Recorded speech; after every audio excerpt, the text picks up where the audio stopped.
안녕하세요. 임용수 목사입니다. 오늘 우리가 함께 나눌 말씀은 이사야서 46장 1절로 13절입니다. 제가 봉독하겠습니다. 벨은 엎드러졌고 누보는 구부러졌도다. 그들의 우상들은 짐승과 가축에게 실렸으니 너희가 떠매고 다니던 그것들이 피곤한 짐승의 무거운 짐이 되었도다.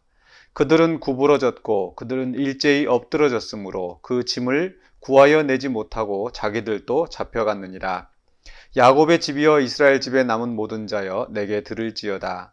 배에서 태어남으로부터 내게 안겼고 태에서 남으로부터 내게 업힌 너희여, 너희가 노년에 이르기까지 내가 그리하겠고 백발이 되기까지 내가 너희를 품을 것이라. 내가 지었은즉 내가 업을 것이요 내가 품고 구하여 내리라.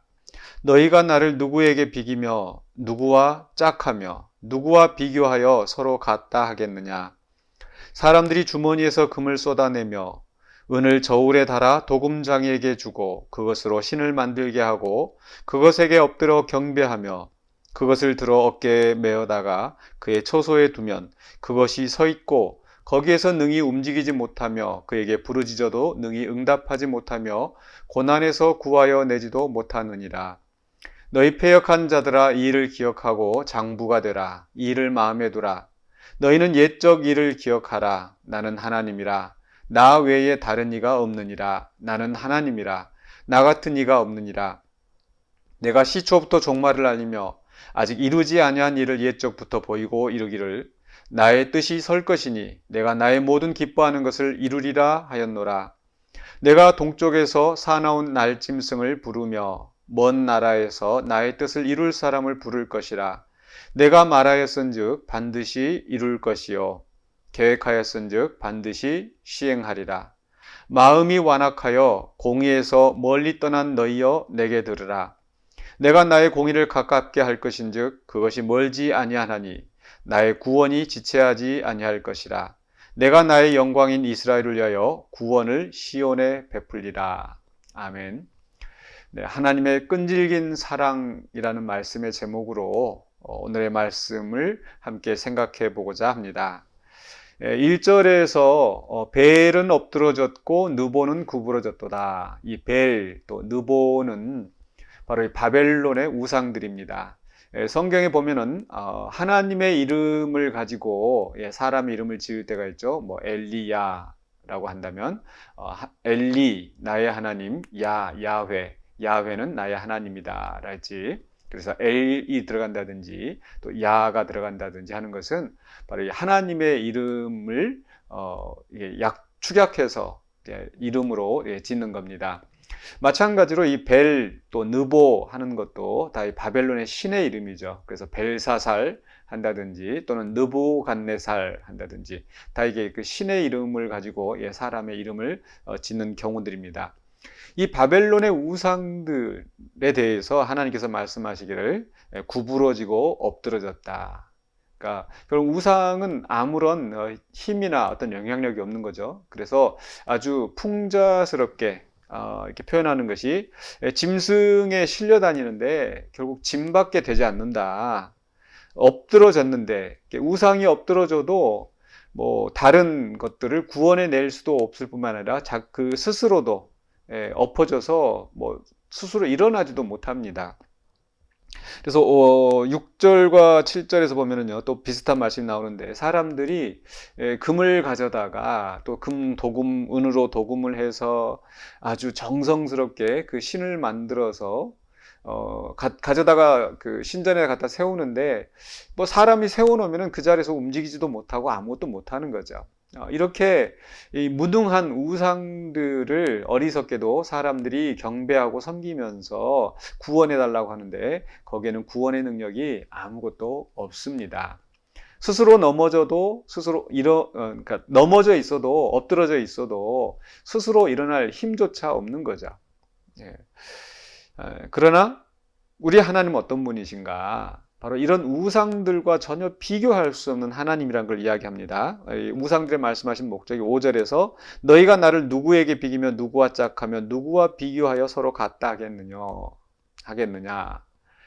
이런 우상들과 하나님을 감히 비교할 수 없는데, 어리석은 사람들은 이스라엘이 패배하였을 때 바벨론이 승리하고 이스라엘이 패배하고, 또 바벨론이 세계를 지배할 때 이 바벨론의 신이 하나님보다 더 강한 게 아닌가, 여호와보다 강한 게 아닌가, 또 그러면서 그들이 믿는 이방 사람들이 믿는 그 신들을 자기들도 섬기는 경우가 많이 있었습니다. 그런 그 어리석은 그런 행위를 하지 말라는 거죠. 우리 하나님은 감히 우상들과 비교할 수 없는 하나님이시다. 어떤 면에서 그렇습니까? 우상들은 스스로 구원할 수 없는, 또 다른 존재들도 구원할 수 없는 그런 헛된 것들이지만, 우리 하나님은 9절과 10절에서 또 다시 말씀하시는데, 하나님은 다른 이가 없다. 나 외에 다른 이가 없다. 나 같은 이가 없다. 유일하신 하나님이라는 걸 말씀하시죠. 왜냐하면 10절에서 내가 시초부터 종말을 날리며 아직 이루지 아니한 일을 옛적부터 보이고 이르기를 나의 뜻이 설 것이니 내가 나의 모든 기뻐하는 것을 이루리라. 또 11절 하반부에서도 말하였은즉 반드시 이룰 것이요 계획하였은즉 반드시 시행하리라. 아무것도 할 수 없는 우상들과 달리 우리 하나님은 시초부터 알리신 분, 또 계획하신 분, 즉 이 세상의 모든 역사를 하나님께서 주관하시고 또 계획하시고 또 그 계획하신 일을 성취하시는 겁니다. 특별히 바로 하나님의 백성들을 구원하시는 이 일을 하나님께서 일찍이 계획하시고 성취하시는 하나님이시다. 그렇기 때문에 지금 이 말씀을 듣는 그 이스라엘 백성들 향하여서 어리석게 우상을 섬기거나 그 이방 사람들을 따라가지 말고 하나님을 온전히 믿으라라고 얘기하시죠. 그러면서 이제 하나님께서 그 이스라엘 백성을 향해서 말씀하시기를 3절에 야곱의 집이여 이스라엘 집에 남은 모든 자 내게 들을지어다. 배에서 태어남으로부터 내게 안겼고 태에서 남으로부터 내게 업힌 너희여. 네. 즉 하나님이 이 백성을 향하여서 너희는 태어나기 전부터 내가 알았다. 또 태어나면서부터 내가 너희를 업었고 또 안았고, 즉 그러면서 또 4절에서 노년에 이르기까지 내가 그리하겠고 백발이 되기까지 내가 너희를 품을 것이라. 그러니까 태어나는 순간부터 노년에 이르기까지, 그러니까 모든 인생에 걸쳐서, 그죠? 그 백성을 선택하시고 또 사랑하시고 끝까지 보호하고 지키신다는 말씀입니다. 얼마나 또 귀하고 감사한 말씀인가요? 역시 이스라엘 백성에게뿐만 아니라 우리 그리스도 안에서 하나님을 믿는 우리들도 마찬가지로 우리가 먼저 하나님을 알고 하나님을 택하기 전에 우리가 모태에서부터 하나님이 우리를 아셨고, 그리고 우리를 인도하셔서 하나님을 믿게 하시고, 또 그리고 우리가 늙어서 또 죽어서 하나님 앞에 서는 그날까지 하나님이 우리를 보호하시고 지키실 줄로 믿습니다. 그런데 여기서 또 하나님의 그 정말 끈질긴 사랑, 그 역설적인 사랑을 볼 수 있는 면은 무엇이냐면, 이렇게 이스라엘 백성을 하나님이 태어나면서부터 백발에 이르기까지 노년에 이르기까지 사랑한다고 하셨는데 그들이 과연 그만한 사랑을 받을 자격이 있는가? 전혀 그렇지 않습니다. 왜냐하면요, 8절에 보시면요, 너희 패역한 자들아 이를 기억하고, 12절에서도 마음이 완악하여 공의에서 멀리 떠난 너희여, 이렇게 말씀하시죠. 하나님이 이스라엘 백성을 구원하신 것은, 또 그들을 선택하신 것은 그들이 그럴 만한 자격이 있고 가치가 있어서가 아닙니다.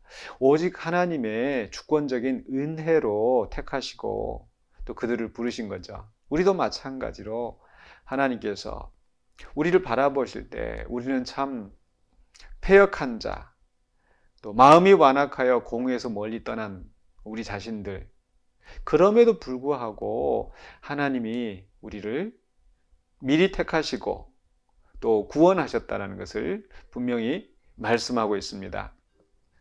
그 하나님께서 여전히 우리를 사랑하시고 또 우리가 죄악된 길로 갈지라도 하나님은 우리를 버리지 아니하시고 노년에 이르기까지 하나님은 우리를 붙드실 것입니다. 그러나 그렇다고 해서 우리가 끝까지 패역하고 마음이 완악한 것, 그것이 허용될 수는 없겠죠. 오늘 말씀 속에서도 하나님이 원하시는 것은 패역한 자들아, 또 마음이 완악한 너희여, 내가 너희를 구원하겠다, 이 말씀만 하신 것이 아니라 들으라. 이 일을 마음에 두라. 옛적 일을 기억하라. 내가 너희에게 어떻게 하였는지, 내가 어떻게 역사하였는지 기억하라. 또 12절에서도 마음이 완악하여 공에서 멀리 떠난 너희여 내게 들으라 라고 말씀하지 않습니까? 지금 하나님은 그 끈질긴 사랑으로 이 백성을 설득하고 계시는 겁니다. 패역하고 완악하였다고 해서 그냥 버리신 것이 아니라 끝까지 그들을 붙잡으시고 내게 들으라. 내가 너에게 어떻게 하나 보라. 라고 설득하신다는 거죠. 그 하나님의 끈질긴 사랑, 그 사랑이 우리를 여전히 붙드시는 줄로 믿습니다. 그러면서 마지막 결론이 어떻습니까? 13절에서 내가 나의 공의를 가깝게 할 것인즉 그것이 멀지 아니하리니 나의 구원이 지체하지 아니할 것이라. 바로 앞에 12절에서는 마음이 완악하여 공의에서 멀리 떠난 너희여. 이들은 하나님의 공의에서 떠났습니다. 하나님의 기뻐하신 뜻을 행하지 않았습니다. 그런데 하나님께서 나의 공의를 가깝게 할 것이다. 이스라엘은 공의에서 떠났지만 하나님이 그 공의를 가깝게 하심으로써 하나님이 뜻하시는 구원을 이루시고 그 백성을 회복시키신다는 말씀입니다. 바로 우리 하나님께서 우리를 구원하시는 그 사건이 바로 예수 그리스도를 우리에게 보내셔서 그 예수 그리스도를 통하여서 우리에게 구원을 이루셨지 않습니까? 바로 하나님의 공의를 가깝게 하신 겁니다. 다른 이 세상에 있는 그냥 객관적인 그런 공의가 아니라 나의 공의, 하나님의 공의, 하나님의 구원을 가깝게 하셔서 우리를 구원하신 거죠. 그러면서 마지막에 내가 나의 영광인 이스라엘을 위하여 구원을 시온에 베풀리라. 나의 영광인 이스라엘. 앞에서 말씀하실 때는 너희 패역한 자들아 마음이 완악하여 공에서 멀리 떠난 너희여 라고 말씀하시죠. 정말 그들이 하나님의 말씀을 듣고 다시 하나님 앞에 섰을 때 하나님께서는 나의 영광 또 내가 또 시온을 위하여서 구원을 베풀리라 라고 말씀하십니다. 이 구원의 사건을 통하여서 궁극적으로 하나님이 영광을 받으시고 하나님이 높임을 받으실 것입니다. 그러므로 오늘 우리가 또 삶을 살아가면서 또 비록 우리의 자신을 바라볼 때는 패역하고 완악한 모습들이 불쑥불쑥 튀어나옵니다. 그러나 그럼에도 불구하고 우리를 사랑하시고 붙드시는 하나님의 끈질긴 사랑, 그리고 그 끈질긴 사랑으로 우리를 설득하시면서 이 일을 기억하라. 또 내게 들으라. 내 말을 들으라. 라고 말씀하시면서 그 말씀 가운데로 우리가 또 하나님께로 돌아가기를 원하십니다. 그 부르심을 생각하면서 우리 죄악된 길을 또 떨쳐버리고 하나님 앞에 나아가시는 저와 여러분이 되시기를 주의 이름으로 축원합니다. 기도하겠습니다. 사랑의 주 하나님 은혜를 감사합니다. 오늘 우리에게 주시는 말씀 붙잡고 우리가 하나님 앞에 나아가기를 원합니다. 비록 우리 자신을 바라볼 때는 패역하고 완악한 존재들이지만은 그러나 여전히 태에서부터 우리를 지으시고 또 나면서부터 우리를 붙드시고 또 택하시고 인도하시는 하나님의 사랑을 기억하면서 그 하나님의 끈질긴 사랑 앞에 우리가 굴복하며 나아가는 자들이 되게 하여 주시옵소서. 오늘 하루의 삶도 주님께서 주관하시며 역사하실 줄 믿사옵고 살아계신 예수 그리스도 이름으로 기도하옵나이다. 아멘.